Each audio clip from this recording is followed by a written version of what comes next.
कहानी का शीर्षक अनहोनी। एक छोटे से गांव में रोहित नाम का एक लड़का रहता था। वह एक होशियार और मिलनसार लड़का था जो अपने माँ बाप का लाडला था।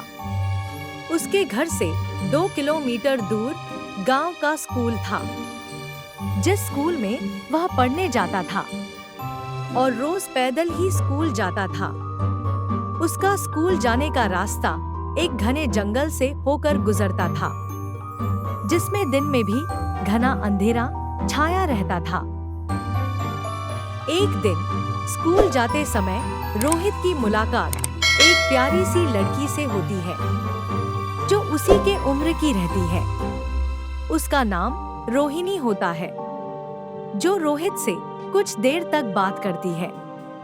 रोहित को उससे बात करके अच्छा लगता है और उस दिन से रोहिणी रोज रोहित को स्कूल के बीच रास्ते में मिल जाती है और उसे स्कूल के गेट तक छोड़कर लौट जाया करती है। रोहित को रोहिणी का साथ बहुत अच्छा लगता है और वह दोनों अब अच्छे दोस्त बन जाते हैं। समय बीतता गया और यह सिलसिला रोज का बन गया। लेकिन एक अजीब बात यह थी कि रोहिणी कभी स्कूल के अंदर नहीं जाती थी। वह सिर्फ स्कूल के गेट से ही लौट जाया करती थी। रोहित ने कभी इस पर ध्यान नहीं दिया, क्योंकि उसे रोहिणी का साथ अच्छा लगता था। कई महीनों तक यह सिलसिला चलता रहा। फिर एक दिन रोहित की तबीयत अचानक बिगड़ने लगती है। वह कमजोरी महसूस करने लगा था और धीरे धीरे उसकी हालत बहुत ज्यादा खराब हो जाती है। उसके माता पिता ने कई डॉक्टरों से उसका इलाज कराया, लेकिन कोई भी उसकी बीमारी का सही कारण नहीं जान पा रहा था। रोहित की हालत गंभीर होती जा रही थी और उसके माता पिता बहुत परेशान हो गए थे। आखिरकार रोहित के माता पिता ने अपने गांव के ही एक मशहूर तांत्रिक से संपर्क किया।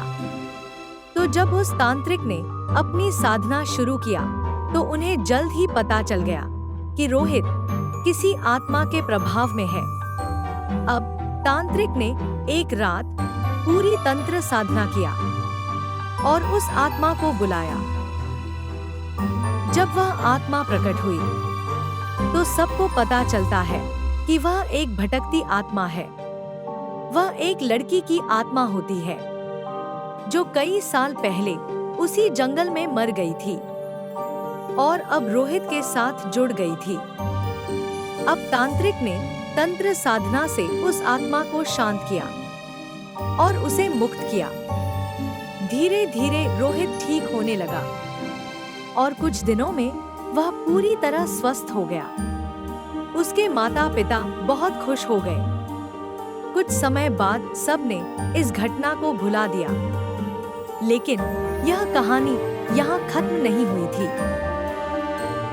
कुछ महीनों के बाद जब सब कुछ सामान्य हो गया था, एक दिन रोहित स्कूल जा रहा था, तो बीच रास्ते में उसे वही जाना पहचाना चेहरा दिखा। वह रोहिणी ही थी। रोहिणी ने मुस्कुराते हुए कहा, मैं तुम्हें छोड़ने आई हूँ। रोहित समझ नहीं पाया, लेकिन उसने रोहिणी का साथ स्वीकार कर लिया और उसके साथ जाने लगा।